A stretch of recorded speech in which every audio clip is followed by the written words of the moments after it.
The Great Happiness. बुद्धं शरणं गच्छामि।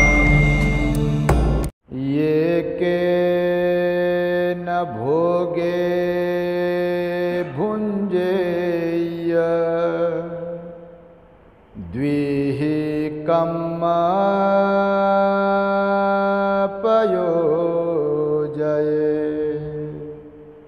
चतुर्थं च निधापेय अपादासु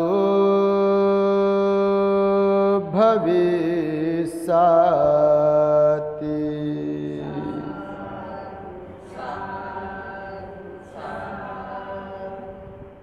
संपूर्ण विश्वाला ज्यांनी सुख शांती मानवता तथा दुःख मुक्तीचा आर्य संदेश दिला, असे ते दुःख मुक्तीचे मार्गदाता दुःख मुक्त महामानव महान कारुणिक तथागत भगवान सम्यक संबुद्ध तथागतांनी आपल्या शुद्ध प्रज्ञेतून निर्मिलेला सद्धम्म आणि त्याच सद्धम्माचा गेली 2500 वर्षांपासून सातत्याने अहोरात्र प्रचार आणि प्रसार करणारा पूजनीय भिक्खू संघ या महान आणि सर्वश्रेष्ठ अशा त्रिरत्नांना प्रथमतः त्रिवार अभिवादन करतो, ज्यांच्या महान आणि असीम त्याग प्रभावामुळे आपल्याला जो हा अनमोल असा बुद्ध धम्म लाभला आणि ज्यांच्यामुळे आपल्याला हे एवढे मोठे वैभव प्राप्त झाले,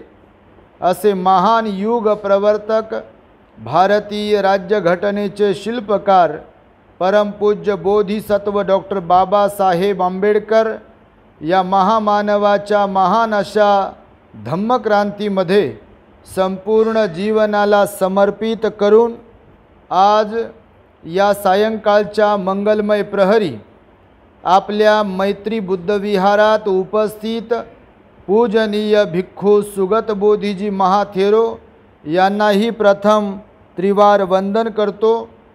धम्मदेसना श्रवण करण्यासाठी N11 हडको आणि परिसरातील उपस्थित असलेले सर्व श्रद्धावान उपासक उपासिका बालक तथा बालिकांनो, तद्वतच दी ग्रेट हॅपीनेस या आपल्या यूट्यूब चॅनलचे सर्वच दर्शक, सर्वप्रथम तुम्हा सर्वांच्या प्रती मंगल मैत्री सद्भावना व्यक्त करतो आणि आपणा सर्वांच्या दुःख मुक्तीकरिता 2600 वर्षांपूर्वी तथागत भगवान बुद्धांनी सांगितलेल्या धम्मोपदेशास प्रारंभ करतो।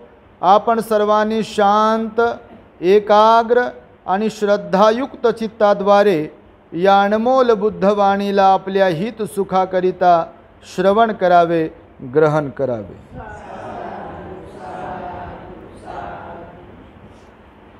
तर गेल्या काही दिवसांपासून आपण आपल्या भगवंतांनी राजगृहामध्ये अर्थात राजगिरी नगरीमध्ये वास्तव्य करीत असताना शृगाल नावाच्या एका तरुणाला दिलेला उपदेश श्रवण करीत आहोत, जो की जीवनासाठी अत्यंत सुंदर आणि मार्मिक तथा दिशादर्शक असा हा उपदेश आहे। तर बघा, आत्तापर्यंत आपण या सिगालोवाद सुत्ताचे 12 भाग पाहिलेले आहेत। आज आपण 13वा भाग पाहत आहोत। तेव्हा क्रमशः भगवान बुद्ध शृगालाला शिकवत आहेत, सांगत आहेत, त्याची मानसिकता तयार करत आहेत, त्याला धम्माच्या प्रवाहामध्ये आणत आहेत। माता पिता ह्यांची सेवा कशी करावी, 6 दिशांची एकूणच पूजा कशी करावी, 6 दिशा म्हणजे कोणत्या, या संदर्भातील उपदेश भगवान त्या शृगालाला देत आहेत। आतापर्यंत आपण वैविध्यपूर्ण असे विषय पाहिले, जे की मानवी जीवनासाठी अत्यंत आवश्यक आहेत। तेव्हा आजही हा 13वा भाग पाहत असताना बघा, भगवंताने त्या शृगालाला संपत्तीच्या विषयी, धनाच्या विषयी, पैशांच्या विषयी उपदेश केला। थोडक्यामध्ये आपण काही भागांमध्ये पाहिलं की संपत्ती नाशाची 6 कारणंसुद्धा आपण पाहिलेली आहेत. त्यामध्ये दारू, जुगार, रात्री बाहेर फिरणे, वेगवेगळ्या प्रकारचे भगवंताने काही कारणं सांगितलेली आहेत. आणि त्याचाच सारांश रूपाने भगवंताने त्या शृगालाला या उपदेशामध्ये सांगितलं आहे की मधमाशीप्रमाणे संपत्तीचा विनियोग करावा. काय म्हणतायत भगवान? मधमाशीप्रमाणे संपत्तीचा विनियोग करावा.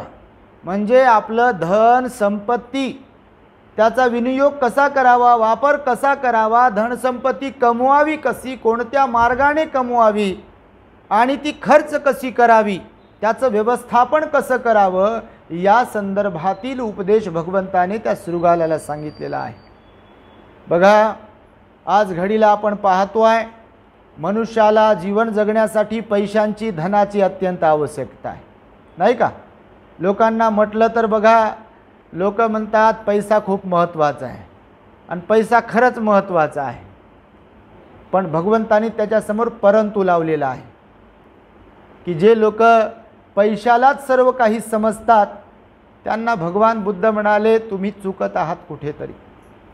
पैसा नक्कीच गरज आहे, पैसा नक्कीच आवश्यक आहे. धन दौलत असायलाच पाहिजे, चांगलं घर असायला पाहिजे, चांगले वस्त्र असायला पाहिजे, नोकरी प्रपंच ह्या सगळ्या गोष्टी, शेतीबाडी असायलाच पाहिजे.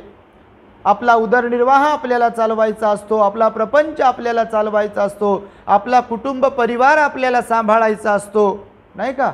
सगळ्या गोष्टी करायच्या असतात आणि त्यामुळे धन दौलत आवश्यक आहेच आहे. पण केवळ धन दौलतच आवश्यक आहे, बाकी काहीच आवश्यकता नाही, हा विचार ज्यांचा कुणाचा असेल ते लोक अज्ञानी आहेत. आज आपण पाहतो आहे की ज्या लोकांच्या मनात विचार असेल की खरंच धन दौलतच सगळं काही आहे, ते लोक परेशान नाहीत. धन दौलत पायावर लोळण घेत आहे तरी रडत नाहीत, टेन्शनमध्ये नाहीत, बीपीच्या गोळ्या घेत नाहीत, शुगर नाही, रडत नाहीत, अर्ध डोकं दुखत नाही.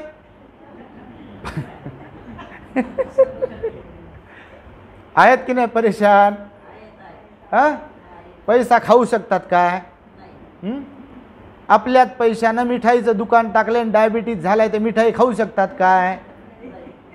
पैसा कमवण्यासाठी साखरेचा कारखाना टाकला, एक सोडून 10 कारखाने समजा, आणि डायबिटीज झालाय आणि साखर खाऊ नका म्हणून सांगितलंय, तर सहज सगळ्या साखर कारखान्याची सगळीच साखर खाऊ शकतात. पण खाऊ शकतात का डायबिटीज झालाय म्हणून? नाही खाऊ शकत. आलं लक्षामध्ये? मी त्या दिवशी तुम्हाला शिकवलं बघा, इच्छा आणि गरज, आहे का? इच्छा आणि गरज समजते ना तुम्हाला? गरज आहे, सगळ्या गोष्टींची गरज आहे, पण ती गरज जर इच्छेमध्ये कन्वर्ट झाली की मग मात्र माणसाला घायाळ करते. पैसा आहे लोकांकडे, आपला पोट प्रपंच चालेल, आपले मुलं बाळ जगतील, आपण जगू, एवढा बिलकुल पैसा आहे बऱ्याच लोकांकडे. पण माझ्या 7 पिढ्या बसून खाल्ल्या पाहिजे ही हाव आणि तो हावरटपणा, तो लोभीपणा, त्या लोभीपणाच्या नादी लागलेले जेवढे लोक आहेत ते परेशान आहेत. तुमच्या माहितीसाठी सांगतो, आहेत की नाही? परेशान आहेत ते लोक, ते कोणी असो. मग भगवान बुद्ध म्हणाले, धन कमवलं पाहिजे, पण धन कमवता कमवता धन इथंच राहील आणि आपण त्या धनापायीच मरून जाऊ, असंही होता कामा नये. आणि लोक कसं जीवन जगतात खरंच? आता राबतात, मरमर करतात, हे करायचं ते करायचं, हे करायचं ते करायचं, जे करायचं ते राहून जाते आणि पैसा कमवता कमवताच मरते. पैशापायी लोक मायला विचारत नाहीत आज, पैशापायी बापाला भावाला विचारत नाहीत आज, पैशापायी बायकोला विचारत नाही, आणि बायको असेल एखादी तर पैशापायी नवऱ्याला विचारत नाही. आहे की नाही? खरं खरंच आहे. पैसा म्हणतात लोक, पैसा. असे कितीतरी लोक आहेत बघा, एका तराजूत पैसा ठेवला आणि एका तराजूत दुसऱ्या गोष्टी महत्त्वाच्या ठेवल्या तर लोक काय म्हणतील? पैसाच पाहिजे म्हणतील, नाही का? आणि त्यामुळे आजच्या उपदेशामध्ये, हा छोटासाच उपदेश आहे आजचा, ही जी गाथा मी म्हणालो की नाही प्रारंभी, ह्याच्यात मधमाशीचा जिक्र केलेला आहे. मधमाशी माहिती आहे का तुम्हाला? मोहोळ तयार करते ना, फार गोड असते मोहोळ. खाल्लं का तुम्ही? मध फार छान असतो नाही का? आयुर्वेदामध्ये सुद्धा त्याचा फार चांगला वापर होतो, उपयोग होतो. मध खरंच छान असतो. मधमाशी बघितली केवढी असते? केवढी असते? अशी एवढीशीच असते, असते की नाही? कितीतरी ठिकाणी फिरते, कळपानं तिथं ते ग्रुपनं फिरते ना, फिरते सगळ्या फुलांवरती बसते आणि त्याचा गर काढते. फक्त फुलाला धक्का लागू देत नाही. फूल तसंच राहते, बरोबर बसते फुलावरती आणि त्यातला गर जो काही बसेल तेवढा गर घेते आणि त्या मधाला पोळ्याला जाऊन बसते आणि तिथे गोड गोड मध साचवते. तुम्ही मध बघितला का कधी असे? त्याचे घरे असतात, बारीक बारीक बारीक बारीक. बघितलं? पद्धतशीरपणे ते तयार केलेलं असते त्यांनी, पद्धतशीरपणे. माणसाला काय जमेल एवढ्या सुंदर प्रकारे त्यांनी ते तयार केलेलं असतं. मधाचं पोळं बघितलं तुम्ही? अतिशय सुंदर प्रकारे. कुठून कुठून गर आणत असतील. इवलिसी ती मधमाशी, इवलिशी फुलांमधून गर काढते आणि ते पोळ तयार करते. गोडच्या गोड मध तयार करते आणि मनुष्य जातो ते त्याचा तो मध खातो नाही का? त्या फुलाला ती धक्का लागू देत नाही. लागू देते काय? लागू देत नाही. पाण्यावर बसते. तुम्ही कधी पाहिलं उन्हाळ्यामध्ये? पाण्यावर बसतात माशा, मधमाशा. त्यातूनही काही घेत असतील ते आणि मग ते मधाचं पोळं तयार करतात. भगवान म्हणाले जशी मधमाशी बिलकुल कुठल्याही प्रकारे त्या फुलाला त्रास देत नाही. देते का त्रास? देत नाही. तर भगवान म्हणाले ज्याप्रमाणे मधमाशी फुलांना इजा न करता, लक्षपूर्वक आहे का? मधमाशी ज्याप्रमाणे फुलांना इजा न करता मध जमा करते, थोडा थोडा थोडा थोडा थोडा थोडा मध जमा करते फुलांना इजा न करता, त्याचप्रमाणे मनुष्याने संयमाने संपत्ती जमून तिचे 4 भागात त्याची विभागणी केली पाहिजे. काय म्हणाले भगवान? मधमाशीप्रमाणे अत्यंत संयमाने, कुणालाही त्रास न देता, कुणालाही न दुखवता धन संपत्ती जमवली पाहिजे, कमवली पाहिजे. आणि तिचे किती हिस्से केले पाहिजे, भाग केले पाहिजे? 4 भाग केले पाहिजे म्हणाले भगवान. म्हणजे भगवंता बघा, तुम्ही एवढे उपदेश ऐकत आहात, पशूंकडून, पक्ष्यांकडून, प्राण्यांकडून सुद्धा भगवंताने सांगितले की गुण घेतले पाहिजे. मला वाटत नाही माणसाकडून काही प्राणी, पशु, पक्षी शिकत असतील म्हणून. काय शिकतील बाबा? लबाडी करण्याचं शिकतील का? चुगल्या करायचं शिकतील का? संशयानं वागायचं शिकतील का? अहंकारानं वागायचं शिकतील नाही का? काय आपमतलबानं वागायचं शिकतील? शिकतील काय? कोणता प्राणी, पशु, पक्षी मला वाटतं माणसांच्या प्रवृत्तीसारखा कोणताच प्राणी नाही. कारण प्राण्यांना प्रेम कळते, माणसांना तर प्रेमही कळत नाही. घरातल्या लोकांना कळते काय प्रेम? ज्यांना आपलं म्हणता तुम्ही समजता, कळते प्रेम? कळत नाही प्रेम. मुख्यत बसले तुम्ही मान हलवत नाही, कारण तुम्हाला अनुभव आहे त्याचा. आपण समजू शकतो. टिक काय करता? खरंच तर आहे का नाही खरं? किती जीव लावलेला असतो आणि लावता तुम्ही, समजते का? आणि कुत्र्याला जीव लावून पहा बरं, मांजराला जीव लावून पहा बरं, बकऱ्याला जीव लावून पहा बरं, येते की नाही जवळ? आणि माणसं एवढा जीव लावला म्हणते, जन्म घातला म्हणते, खाऊ पिऊ घातलं म्हणते, आणि येते का जवळ? येत नाही. कामापुरता मामा करतात लोक. घरातले लोक हो तुमच्या, बाहेरच्याचं काही सोचू नका, घरातल्याचं सोचा. आपली दुर्बीन दुसरीकडेच फिरते अशी भर भर भर भर. आपल्या घरातच विचार करावा फक्त. आहे का नाही खरं हे? तर भगवान बुद्ध म्हणाले की धन कमवावं, पण कुणालाही त्रास न देता कमवावं. आज लोक असंच कमवतात का धन?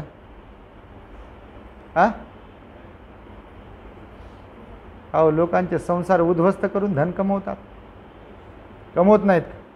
मी त्या दिवशी तुम्हाला सांगितलं, माणसं माणसाला मारायला बसले, केमिकल युक्त भेसळयुक्त काय काय विकू लागले लोक. खरं आहे नाही का, खोटं आहे का? माणसं माणसाला मारायलाच बसले की. कोणाला कोणत्या नादी लावणं, काहीही विकणं, भेसळयुक्त विकणं, हे माणसं माणसाला मारायलाच बसले. आणि त्यामुळे भगवान म्हणाले कशाचाही पैसा करू नका, इमानदारीचा पैसा करा, प्रामाणिकपणे धन कमवा. आणि भगवंतानं सांगितलं की कुणालाही न दुखवता, न त्रास देता जी संपत्ती, जो धन, जो पैसा कमवलेला असतो का नाही, तोच आपल्याला सुख देऊ शकतो, आनंद देऊ शकतो.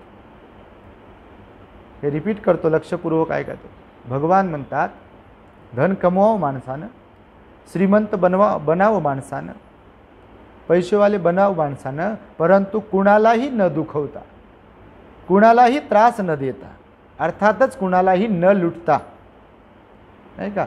असं जे कोणतं धन कमवलं असेल सम्यक आजीविकेतून, भगवंतानं आर्य अष्टांगिक मार्गामध्ये सम्यक आजीविका हे एक अंग सांगितलेलं आहे. आपली आजीविका आहे, आपला उदरनिर्वाह करायचा आहे, पण आपला उदरनिर्वाह करत असताना आपलं पोट भरायचं म्हणून दुसऱ्याच्या पोटावर लात मारून पोट भरता कामा नये. नाही तर आपलं पोट फुटून जाते एक दिवस. का तर दुसऱ्याच्या पोटावर पाय देऊन कमवताय ना तुम्ही, दुसऱ्याच्या मानेवर पाय देऊन, पोटावर पाय देऊन तुम्ही कमवत असाल, पचेल का ते? तेवढ्यापुरतं वाटते. हे जे लोक दिसतात तुम्हाला भरभर भरभर श्रीमंत होणारे, हे तेवढ्यापुरतं वाटते तुम्हाला. यांच्याकडेच कसं काय धन येऊ लागलं आणि यांना काहीच तर होत नाही. कोण म्हणते काहीच तर होत नाही? तुम्हाला लिस्ट काढून दाखवू शकतो मी इथे, लिस्ट, की जे लोक असेच आहेत, ठकवणारे, फसवणारे, लुटणारे, माहिती आहे तुम्हाला, त्यांची लिस्ट काढू शकतो आपण सहज. सांगतोय तुम्हाला एक उदाहरण म्हणून हकीकत, की पैसा पचत नसतो असं. दुसऱ्याला त्रास देऊन कमवलेला पैसा, दुसऱ्याला दुःख देऊन कमवलेला पैसा, आपण कमवतोय दुसऱ्याच्या डोळ्यात अश्रू येतात असा पैसा पचत नाही. पचेल वाटते का तुम्हाला? भलेही श्रीमंत बनतील लोक तशा प्रकारे वागून, पण जे कमवलंय ना ते लय दुःख देते, लय टेन्शन देते तुमच्या माहितीसाठी. नाही तर इकडून कमवलंय आणि इकडून गमवावं लागते. गमवावं लागतं का नाही? बिलकुल गमवावं लागतं. इमानदारीचा पैसा, सम्यक आजीविका का म्हणून सांगितली असेल अष्टांग मार्गामध्ये. सम्यक आजीविका कशी असावी, उदरनिर्वाह कसा असावा, सम्यक पद्धतीने. आणि सम्यक पद्धतीने म्हणजे हेच त्याचा अर्थ आहे की कुणालाही त्रास न देता, कुणालाही न दुखवता. भगवान म्हणाले तेच धन, तोच पैसा, तीच श्रीमंती आपल्याला आनंद देऊ शकते, सुख देऊ शकते. बघा तुम्ही, घामाचा पैसा म्हणतात लोक, मेहनतीचा पैसा म्हणतात, अंग मेहनतीचा, राबतात लोक, त्यातून मिळालेला पैसा बघा शिळी भाकरे गोड लागते. आणि लोकांच्या माना मोडून झटकी पट मिळवलंय, तुला समजत नाही का म्हणते फोडणी कशी द्यायची, है ना. मीठ कमी पडलं म्हणते, तेल कमी पडलं म्हणते, हे असं झालं आणि ते तसं झालं म्हणते का नाही घरातले लोक. बघा तुम्ही, गावाकडे कसंही खाऊ शकतात लोक, म्हणजे जे मेहनतीचं काम करतात. आणि भगवान बुद्ध म्हणाले हे ऐशोआरामाचं जीवन जगणारे जे लोक असतात ते लोक जरी भेटताय पण सुखाने खाऊ शकत नाही. आणि म्हणून भगवंताने सांगितलं संपत्ती तेव्हाच सुख देईल, संपत्ती तेव्हाच सुख देईल जर तिचे 4 भाग केले तर. कोण म्हणालं हे? कोण सांगताय? आपले भगवान सांगत आहे. संपत्तीचे किती भाग करा म्हणाले? तुमच्यापैकी कोण कोण केले, कोण कोण करते? जोर जोरात सांगू लागले 4 भाग 5 भाग काय आहेत? किती लोकांनी केले? खरंच संपत्तीचे 4 भाग केले पाहिजे. तुमच्या माहितीसाठी आपण जे कमवतो, जे काही कमवतो, भलेही आपली मेहनत आहे, परंतु भगवान म्हणाले आपल्याकडे येणारा पैसा, आपल्याकडे येणारं धन, आपल्याकडे येणारे दागिने आपल्याकडूनच येतात असं तुम्हाला वाटते का? आपल्याकडेच डायरेक्ट येतात बँकेतून पैसे. तुमच्याकडे कोणाकडे नोटा असतील तर जरा काढून पहा, त्या करकरीत आहेत काय? आहे का? असतात का? का?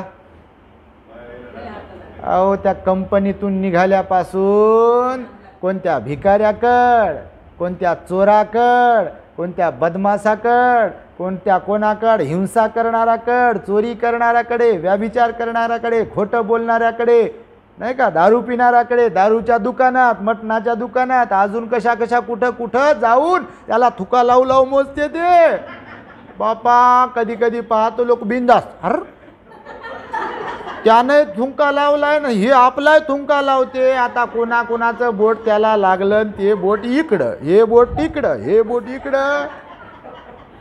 अरे बिमाऱ्या व्हायचे कामं बापा. थुंकी लावू नये. पैसे मोजताना थुंकी लावू नका. बंडलचा बंडल आणता का बँकेतून, थुंकी नका लावत जाऊ. थुंकी लावू नये कधी. पैसे मोजायचं पाणी लावा ना बापा, लय पैसेवाले. थुंकी कुठे लावता तुम्ही? कल्पना बघा, कल्पना कशाला करता? खरंच विचार तर करून बघा तुम्ही. नोट आपल्याकडे येते का बँकेतून डायरेक्ट? येते का? आपण तो काढले बंडल मोजून द्यायचे. अरे बापा त्याला लय लोकांनी थुंका लावलाय. थुंका लावणाऱ्यांकडून आली ती. यांचा थुका त्याला, त्याचा थुका म्हणतात ना लोक. पण याची टोपी त्याला, त्याची टोपी याला, कोणाकडून नोटा बंदे काय जे असतील हे दागिने तुम्ही वापरता का नाही? तुम्हाला सांगतो बघा.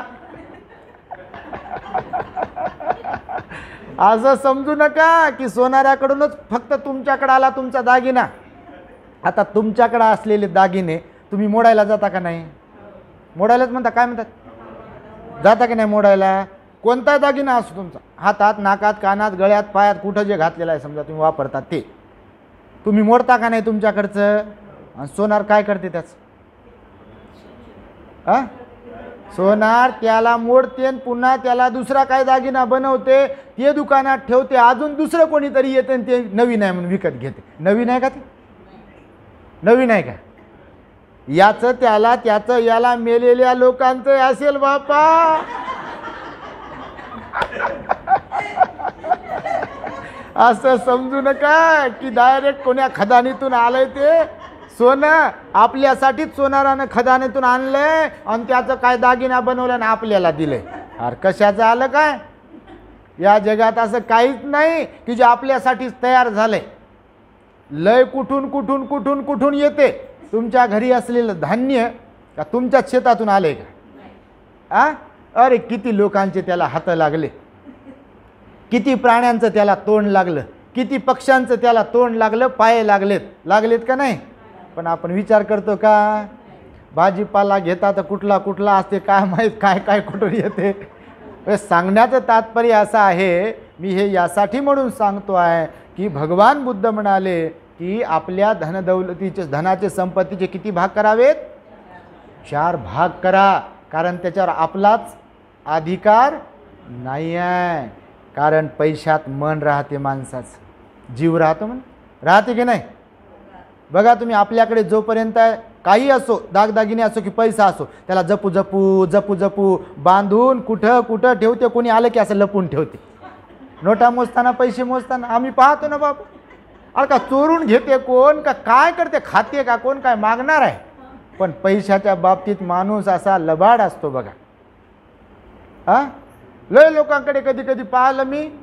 आता पैसा कोण कोणाला मागणार, कोण कोणाला घेणार, कशाला काय मागेल कोणाला? पण कोणी आलं की लगे असं लपून ठेवायचं. या कॅरी बॅगमध्ये टाक, त्या कॅरी बॅगमध्ये टाक. जीव आहे का नाही त्याच्यात? आणि सांगा मग, ते जीव असलेला पैसा, जीव असलेला दागिना आपला कोणाचा दुसऱ्याकडे गेल्यावर त्याच्यात जीव, भावना आहेत की नाही त्याच्यासोबत? आहेत का नाही? हरवू तर द्या तुमचं काही पैसा, हरवू द्या, काही हरवू द्या, भाकर गोड लागत नाही. इकडं पाहते, तिकडं पाहते, गादी खाली पाहते, या कपाटात आहे का, त्या कपाटात आहे का, परेशान होते का नाही? ज्ञानाच्या ठिकाणी राहते आणि सारा जीव त्याच्यात गुंतते की नाही? कणगीत पहा, पेटीत पहा, इकडं पहा, तिकडं पहा, त्याच्यात भावना जोडलेल्या असतात. आणि म्हणून तर भगवंताने सांगितलं, आपणच खाऊ नका. भगवान म्हणाले 4 हिस्से करा, नाही तर ते पचत नाही बापा. ते दवाखान्यातही कामी पडत नाही. मग तुमच्या माहितीसाठी सांगतो, डॉक्टर म्हणते आता तुमच्यासाठी कोणतं औषध नाही म्हणते, हे म्हणते पैसे द्यायचं म्हणते, मला औषध द्या म्हणते. सांगा, खरंच सांगा, तुम्ही होते का असं काही? यासाठी म्हणून सांगतो की भगवंताने सांगितलं की आपल्याकडे जी संपत्ती आहे तिचे खरोखरच 4 भाग करा. 4 भाग करायला सांगितले. आणि भिक्षू जरी असतील तर त्यांच्यासाठी पण सांगितलं की फुकटचं खाऊ नका. माहिती आहे का तुम्हाला? भिक्षूंना सुद्धा सांगितलं भगवंताने की जर कुणाला मंगलमैत्री आशीर्वाद देत नसाल, उपदेश करत नसाल अंतर्मनातून, तर तुम्ही जे खाताय लोकांचं ते विस्तव खाल्ल्या समान आहे. माहिती आहे का तुम्हाला? सगळ्यांच्यासाठी उपदेश आहे ना, भगवंताची वाणी सगळ्यांच्यासाठी आहे, मंगलमैत्री आहे. आणि म्हणून भिक्षूचं जीवन कशासाठी जगतोय, चिवरधारी कशासाठी आहोत हे पण आपण पाहिलं पाहिजे. मी भंतीजी लोकांना पण सांगतोय सगळीकडेच आजकाल की आपल्याला हे जीवन मिळालं आहे, भिक्षूचं जीवन मिळालं आहे ना. आणि म्हणून आपला हेतू काय आहे दीक्षा घेण्याचा, चिवर घेण्याचा, हे पण आपल्याला माहीत असायला पाहिजे, लक्षात ठेवलं पाहिजे आपला हेतू काय आहे. आलं लक्षामध्ये? तर मग बघा, पहिला हिस्सा करायला सांगितला. 4 हिस्से आहेत ना. पहिला हिस्सा सांगितला माता पित्याच्या सेवेसाठी वापरा. गृहस्थांना उपदेश केला ना. पहिला हिस्सा, पहिला वाटा, पहिला भाग माता पित्यांची सेवा. माता पित्यांची सेवा केली पाहिजे. माता पित्यांना म्हातारपणात पैसा लागतो ना, हो लागतो का नाही? लागतो ना. त्यांना खाणं पिणं, काय कपडा लत्ता, जे काही त्यांची सेवा असेल त्यासाठी पैसा लागतो का नाही? लावला पाहिजे पैसा, त्यांच्या सेवेसाठी पैसा लावला पाहिजे ना. आणि म्हणून भगवान म्हणाले की पहिला भाग जो आहे तर माता पित्यांची सेवा करण्यासाठी लावला पाहिजे. दुसरा भाग जो आहे तर कुटुंब परिवार, कुटुंब परिवारासाठी त्यांचं भरणपोषण करायचं ना. कपडा लत्ता, शिक्षण, काय जे काही असेल नाही का, डाळी डोळी तांदूळ भात गहू जे काही असेल ते घेण्यासाठी वगैरे सरभराई करण्यासाठी सुद्धा दुसरा भाग आपण वापरला पाहिजे. तिसरा भाग वापरण्यासाठी सांगितला की उद्योग व्यापार. 2चे 4 करायचे ना. साठवावं लागेल ना, बँकेत पैसा ठेवावा लागेल ना. उद्या काही संकट आलं, काय आलं, आता हे तुम्ही जे करून ठेवता, बँकेत साठवून ठेवता, दागिने घेऊन ठेवता, हे कशासाठी? की उद्या फ्युचरमध्ये, भविष्यामध्ये, की समजा तुमच्यावर संकट आलं, दुःख आलं, आजारपण आलं तर ते कामाला येईल ना. वेळेवर कोणाला भीक मागता येते का भीक? आणि कोणी देते का वेळेवर? तर देत नाही. तर भगवंताने सांगितलं की आपला उदरनिर्वाह करण्यासाठी, आपला व्यवसाय करण्यासाठी, व्यापार करण्यासाठी, आपल्याला इन्व्हेस्टमेंट करण्यासाठी म्हणून तिसरा भाग आपण काढून ठेवावा. चौथा भाग भगवंताने सांगितला तो दान पुण्यामध्ये वाटावा. हे तर लक्षामध्ये तुमच्या सांगा. 4 भाग करत असतील का लोक? करता का तुम्ही? करत नाही. मान हलवली तरी करत नाही. करतच नाही ना. कुठे करता? आता मी पाहतो समाजामध्ये भगवंताने दान शिकवलं की नाही?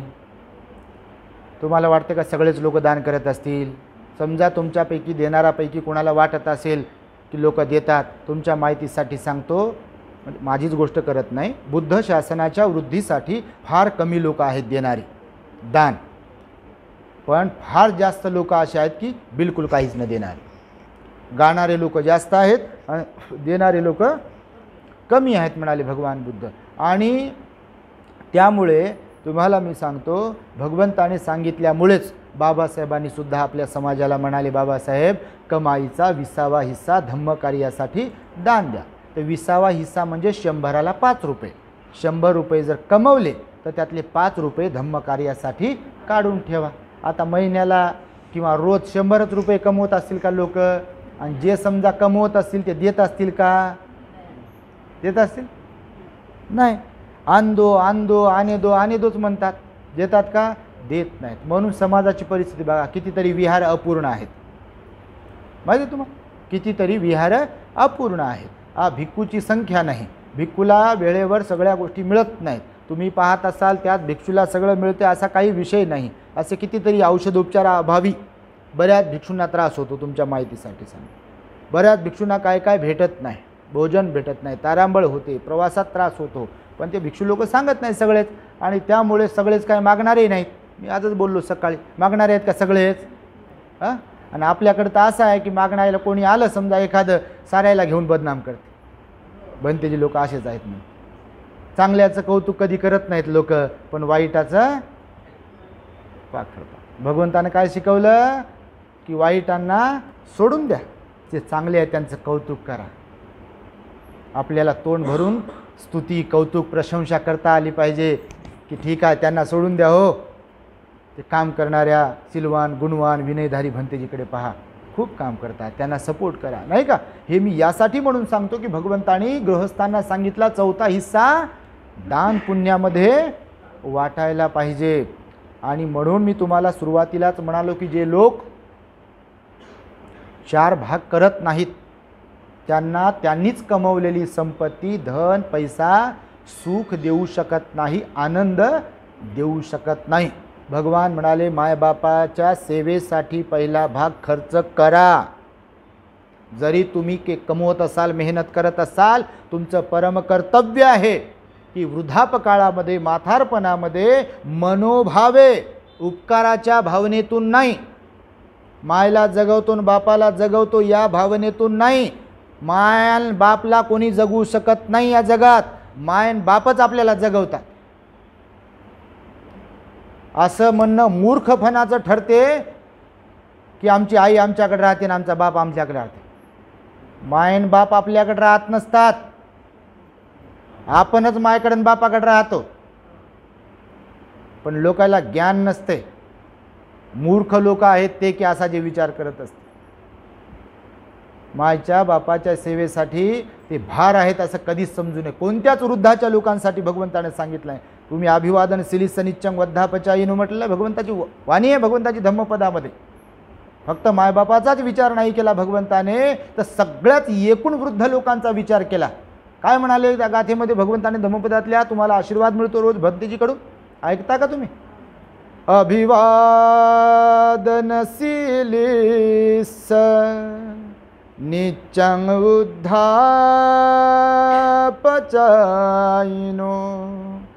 चत्तारो धम्मा वर्धन्ति आयुवन्नो सुखं बलं.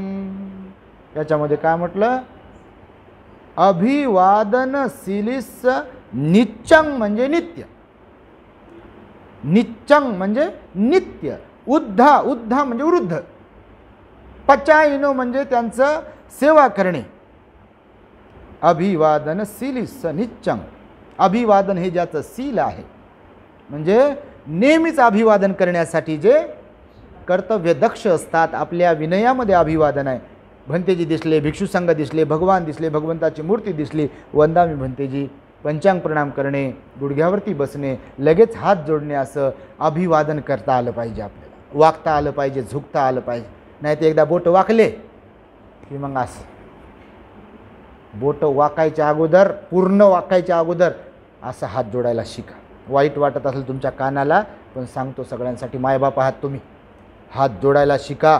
हात जोडले की इकडं ऑटोमॅटिकली लीनता तयार होते. माहिती आहे का तुम्हाला? हात तेव्हाच जोडू शकतो जेव्हा इकडं विनम्रता निर्माण होईल. इकडं विनम्रता तयार झाल्याशिवाय हात कोणीच जोडू शकत नाही. माहिती आहे तुम्हाला? हात जोडलेले असायला पाहिजे आपण, बिलकुल ते विनम्रतेचं प्रतीक आहे. म्हणून अभिवादन सिलिस. काही काही वंदामी भंतीजी, अरे हे कोणता वंदामी भंतीजी? आणि जय भीमबाई, असा जय भीमबाई, अरे जय भीम असा असते बाई, माय आई बाबा जय भीमबाई. अरे काय जय भीमबाई, प्राण्यासारखा कुठं करता जय भीमबाई असा?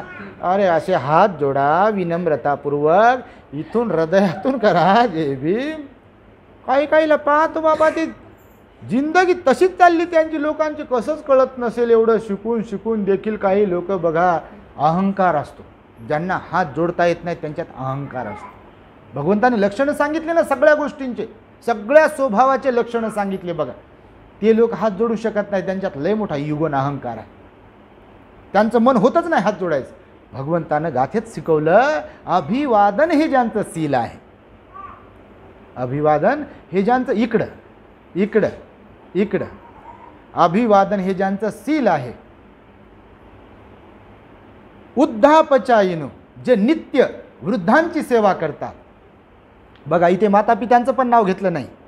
जे नित्य वृद्धांची सेवा करतात. चत्तारो धम्मा वढंती. चत्तारो म्हणजे 4, धम्मा म्हणजे धर्म, म्हणजे गुण, म्हणजे गुणवाचक इथं दिले धर्माला. चत्तारो धम्मा म्हणजे 4 गुण. चत्तारो धम्मा वढंती म्हणजे वाढणे, वाढतात. वढंती. कोणते चत्तारो धम्मा वढंती? कोणते 4 गुण वाढतात? आयु, वन्न, सुखं, बलम. किती झाले? किती गोष्टी वाढतात म्हणाले भगवान? कोणाच्या? ज्यांच्यामध्ये अभिवादन करण्याची पात्रता आहे, सद्गुण आहे. समजते? अभिवादनाची पात्रता. अभिवादन सीलिस, जे सील आहे, अभिवादन हे ज्यांचं सील आहे. नित्यं वृद्धापचायिनो, नित्य, नेहमी, सदैव जे वृद्धांची सेवा करतात त्यांना 4 गोष्टींचा लाभ होतो. मग सगळे वृद्ध आले त्याच्यामध्ये. असं नाही की आपलेच आई बाबा आणि बाकीचे खड्ड्यात दाबा सासू सासरे, असं नाही सांगितलं, असं शिकवलं नाही. समजतं का तुम्हाला? नेहमी सांगतो मी, आपले ते परके म्हणते. आणि म्हणून हे यासाठी म्हणून सांगितलं की भगवंताने सांगितलं की माता पित्याच्या सेवेसाठी पहिला भाग, दुसरा भाग मूल, बाळ, बायको किंवा परिवार, कुटुंब यांचं भरण पोषण करण्यासाठी, तिसरा भाग उद्योग व्यापार करण्यासाठी, इन्व्हेस्टमेंट करण्यासाठी, नाही का, आणि चौथा भाग दान पुण्यासाठी. जे लोक अशा प्रकारे आपल्या संपत्तीचं विभाजन करतील त्यांनाच त्यांची संपत्ती सुख देईल, आनंद देईल, असं भगवंताने सांगितलं. समजलं तुम्हाला? तर दुसरी गोष्ट सांगतो तुम्हाला थोडक्यामध्येच. भगवान म्हणाले आता पैसा कमवण्याचे मार्ग आहेत बरेच, नाही का. पैसा कमवण्याचे मार्ग आता व्यापार आहे, व्यापारातून पैसा कमवतात लोक, नाही का. तर भगवंतानं मग याच्यावर भाष्य केलेलं आहे, प्रत्येक विषयावर भाष्य केलेलं आहे. इकडे लक्षपूर्वक ऐकत जा फक्त. धम्म ऐकायला आलं ना की लक्षपूर्वक ऐकायचं. भगवंतानं सांगितले 5 प्रकारचे व्यापार मनुष्याने कधीच करता कामा नये. काय म्हणाले भगवान? मागच्या वर्षी महामंगल सूत्रातल्या सम्यक आजीविकेच्या वेळेला मी हे शिकवलं, पण आता विषय निघाला, शृगालाला संपत्तीच्या संदर्भामध्ये संरक्षण कसं करावं, विनियोग कसा करावा हे पण शिकवलं. आणि म्हणून त्याला सांगितलं की 4 भाग केले पाहिजे, जे मी तुम्हाला आत्ता शिकवले. त्यानंतर भगवंताने शिकवलं एका ठिकाणी की आपल्या व्यवसाय जे करतात लोक, तर 5 प्रकारचे व्यवसाय कधीच करू नये म्हणाले भगवान बुद्ध. कारण जे कोणी लोक पैसा कमवायचा आहे म्हणून, धनवान बनायचं आहे, श्रीमंत बनायचं आहे, झटकीपट बनायचं आहे, असा विचार करून जर हे आता मी सांगतो तुम्हाला 5 व्यापार करतील तर झटकीपट श्रीमंत तर बनतील, पण मिळवलेली संपत्ती, मिळवलेला पैसा त्यांना सुख देऊ शकणार नाही. बिलकुल त्यांना त्रासच देईल कोणत्या ना कोणत्या माध्यमातून. तर कोणते सांगितले 5 व्यवसाय माहिती आहे तुम्हाला भगवंतानी की जे करू नये? 5 व्यापार, 5 व्यवसाय करू नका म्हणाले भगवान. मनुष्याने कधीच करता कामा नये. त्यापैकी पहिला व्यवसाय करू नका म्हणाले भगवान, शस्त्रांचा व्यापार करू नये. शस्त्र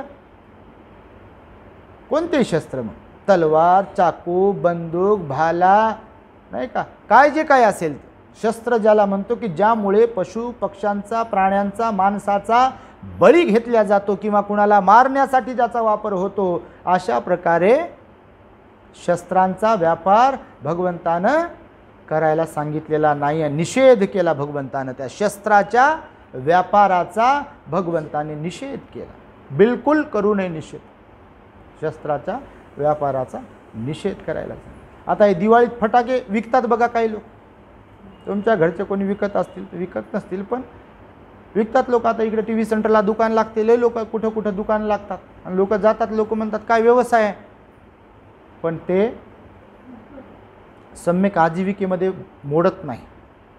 कारण तुम्ही पाहिलं असेल कितीतरी वेळा दिवाळीला असे घटना घडतात, फटाक्यांमुळे, सुरसुरीमुळे किंवा अजून कशामुळे, कोणा लेकराचा हात भाजला, कोणाचा डोळा गेला, कोणाचं काय मेलं, कोणी होते की नाही अशा घटना, स्फोटक आहेत ना ते.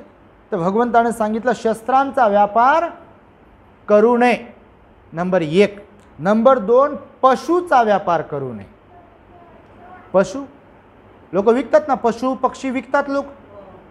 तर पशु पक्षी जे असतात, प्राणी जे असतात, त्यांचा व्यापार वर्ज्य सांगितला भगवंताने, करू नका म्हणाले भगवान.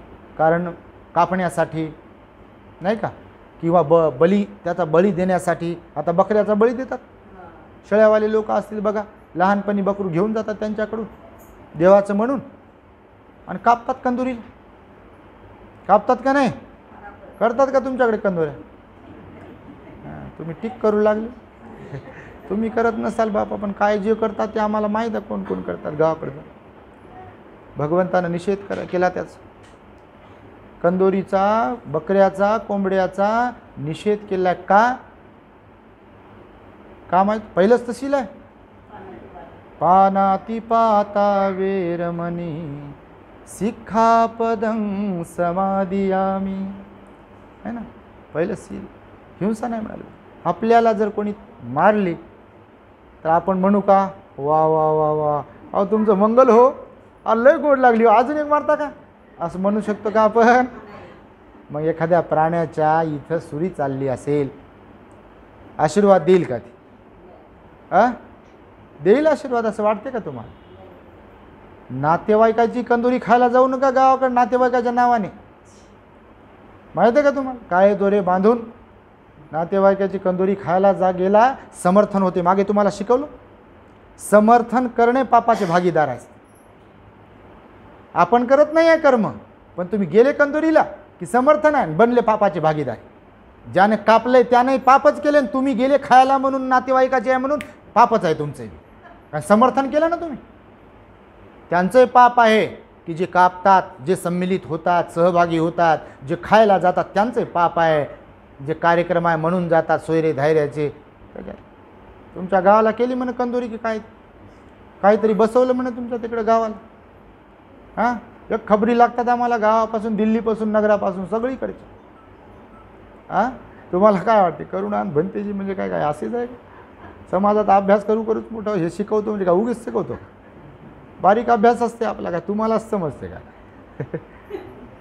हे सांगतो जे आहे ना, तुमच्या माहितीसाठी सांगतो, हे मजाकवर घेऊ नका. पण कुणाच्या कधी कंदुरीला जाऊ नका, स्वतः आता करूच नका, पण जाऊही नका नातेवाईकांची.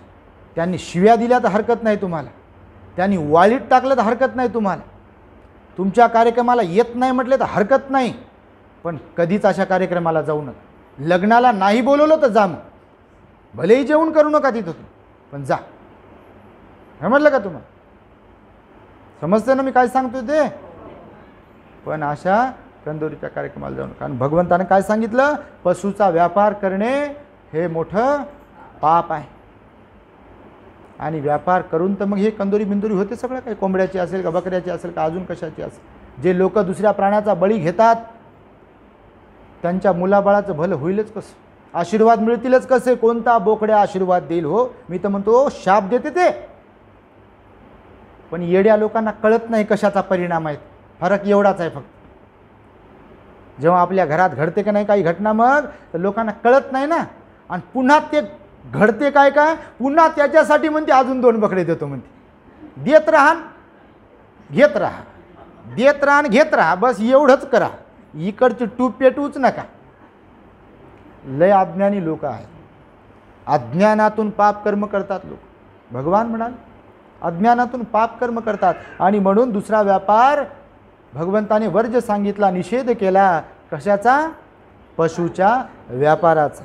तिसरा व्यापार सांगितला, निषेध केला, मांस विक्रीचा.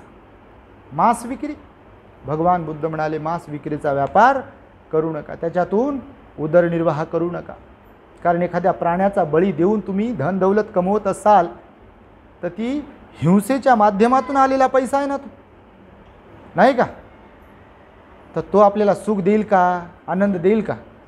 नाव ठेवत नाही, पण तुम्ही एखाद्या खाटकाचं घर पहा,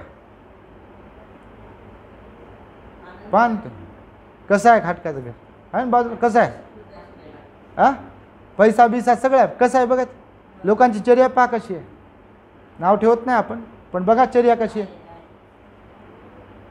भयंकर चर्या असते त्यांची तुम्ही चर्येचा अभ्यास तुम्हाला जर असेल थोडाफार तर लक्षात येते बघा अकुशल कर्म करणाऱ्या लोकांची चर्या वेगळीच असते आणि कुशल कर्मामध्ये रत असणाऱ्या लोकांची चर्या वेगळीच असते तुम्हाला जर दिसत असेल तर असं चेहरे थोडंफार समजत असेल तुम्हाला जे कुशल मार्गावरती असतात सन्मार्गावरती असतात धम्माच्या मार्गावरती असतात इतरांच्या तुलनेमध्ये त्यांची चर्या फार चांगली असते आणि जे नेहमी राग द्वेष लोभ मोह माया मत्सर अहंकार संशय गर्व ह्याच्यामध्येच असतात लोकांना त्रास देण्याच्या भावनेत असतात त्यांची चर्या सुंदर जरी असले तरी अशी एकदम वेगळीच असते भगवंताने सांगितलं मांसाचा व्यापार करू नका त्यानंतर भगवंताने चौथ्या नंबरला सांगितलं कोणता व्यापार करू नये तर मद्याचा व्यापार करू नये आणि नशेचे पदार्थ त्याचा व्यापार करू नये आज पाहतो मी मांसाच्या दुकानावर आणि दारूच्या दुकानावर तुडुंब गर्दी असते की नाही झटकीपट श्रीमंत होतात ते लोक झटकीपट श्रीमंत होण्याचं आहे ते लक्ष परंतु विचार करा तुम्ही कोणती तरी माऊली कोणती तरी बहीण जिचा मुलगा दारू पिऊन वाया जातोय जिचा नवरा दारू पिऊन वाया जातो जिचा भाऊ दारू पिऊन वाया जातोय ती त्या दारू विकणाऱ्यांबद्दल कोणतेही दुकान असो मनातून असं थोडा तरी असा भाव आणत असेल का की त्याचं भलं हो मी तर म्हणतो सर्वात जास्त शाप या जगात कुणाला दिल्या जात असेल रोजच्या रोज तर तो दारू विकणाऱ्यांना दिल्या जात असेल की नाही पत्ते इतरांनी खेळावे त्यासाठी भाग पाडणाऱ्यांना मटका खेळण्यासाठी जे भाग पाडतात त्यांना आहे का येत असतील ना अरे काय मी लहानपणी पाहिलं ना गावाकडे बोटं मोडायचं त्या काय कळायचंच नाही मला काऊन बोटं मोडायचं पुटपुट करून असं बोटं मोडायचं आहे लोक आहे का नाही काय म्हणतात त्याला ते शाप द्यायचं ज्या अर्थी दुआ का असर होता है दुआ म्हणजे आशीर्वाद हो ज्या अर्थी दुआचा आशीर्वाद होते दुआची असर होते बद्दुआचा होईल की नाही जर कशाचा सुगंध येत असेल तर सुगंध ज्या अर्थी येते तर दुर्गंधही येते की नाही सुगंधाचाही प्रभाव असतो आणि दुर्गंधाचाही प्रभाव असतो चांगला प्रभाव कशाचा असतो सुगंधाचा दुर्गंधाचा असतो काय भगवान म्हणाले असंच आहे म्हणून दुआ घेता आल्या पाहिजे बद्दुआ नाही घेता आली पाहिजे कोणाची लक्षात म्हणून काय करतोय आपण कोणती व्यवसाय करतो कोणत्या मार्गाने पैसा येतोय आपल्या घरामध्ये ही गोष्ट आपण लक्षपूर्वक त्याच्यावर विचार केला पाहिजे आणि शेवटचं पाचवा सांगितला भगवंताने कोणता व्यापार करू नये ते विषाचा व्यापार करू नये म्हणाले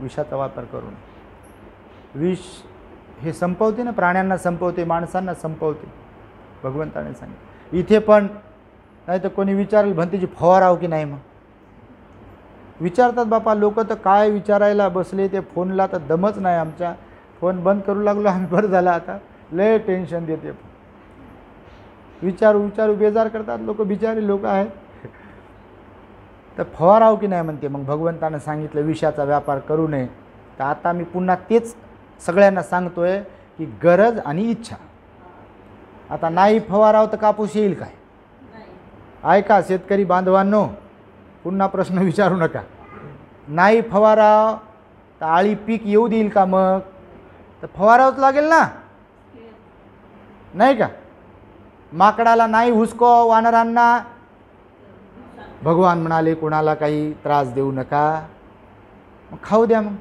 येते का मग एक कणीस वाट्याला येत नाही एक मोसंबी ठेवत नाही ना एक काहीच ठेवत नाही ठेवते का म्हणून इच्छा आणि गरज ह्या दोन गोष्टी सगळ्या बाबतीमध्ये लक्षात ठेवल्या पाहिजे सगळ्या बाबतीमध्ये इच्छा आणि गरज. म्हणून कोणता व्यापार करू नका म्हणाले शेवटी? विषाचा व्यापार करू नका म्हणाले भगवान बुद्ध. विषाचा व्यापार खूप भयंकर आहे म्हणाले भगवान. तुमच्या विषाच्या व्यापारामध्ये, दारू विषच आहे तुमच्या माहितीसाठी सांगतो. विषच आहे ना, संपवते ना माणसाला, खोकला करून टाकते पूर्ण बॉडीला, शारीरिक मानसिक आजार होतात ना माणसांना, आणि म्हणून ते विषच आहे, विषाचा व्यापार.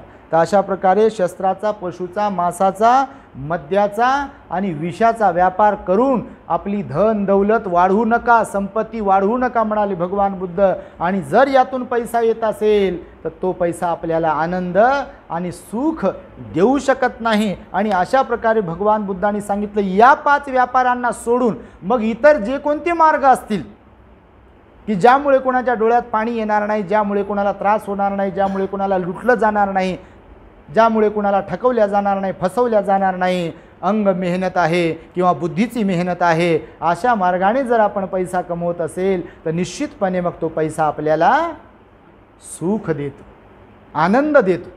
देतो का नाही? बिलकुल देतो. आणि त्यामुळे बघा, शृगालाला बाकीचे तर उपदेश केले भगवंताने, आणि हा उपदेश केला की मधमाशीप्रमाणे संपत्तीचा विनियोग करावा.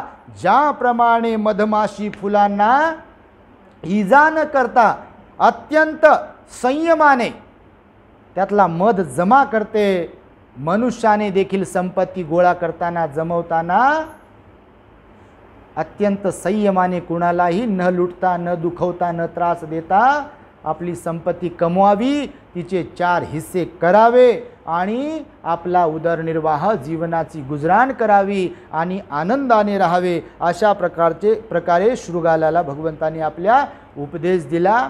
आणि आज 6 दिशांची पूजा करण्यासाठीची पात्रता शृगालाच्या अंगी यावी म्हणून 13व्या भागापर्यंतचे उपदेश तुम्हाला देण्यात आले. बघा किती भाग झाले आज याला धरून? 13 भाग झाले. आता उद्याच्या प्रकरणापासून 6 दिशांची पूजा, कोणत्या 6 दिशांची पूजा करायला सांगितली आणि का म्हणून 6 दिशांची पूजा करायला सांगितली, त्या 6 दिशांची पूजा करण्याचे कोणते लाभ आहेत, याबद्दलचं विवेचन भगवंताने पूर्व, पश्चिम, दक्षिण, उत्तर, वर आणि खाली कोणत्या दिशा आहेत ह्याबद्दल उपदेश केलेला आहे. तेव्हा तुम्हाला क्रमाक्रमाने तोही उपदेश या पुढच्या भागांमध्ये दिला जाईल. तेव्हा तुर्तास आजचा उपदेश इथे संपन्न करतोय. माझ्या शब्दांना इथे पूर्णविराम देतो.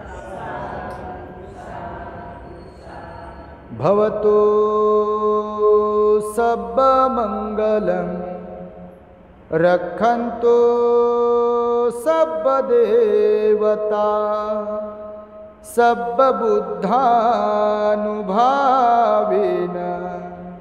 सदा सुखी भवन्तु ते. भवतु सब मंगलम रक्षन्तु सब देवता सब धम्मानुभावेन सदा सुखी भवन्तु ते.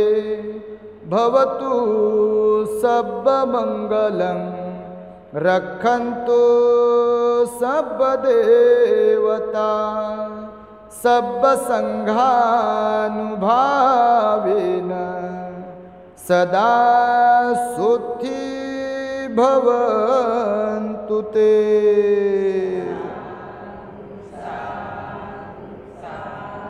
बुद्धं नमामि, धम्मं नमामि, संघं नमामि. The great happiness. बुद्धं शरणं गच्छामि.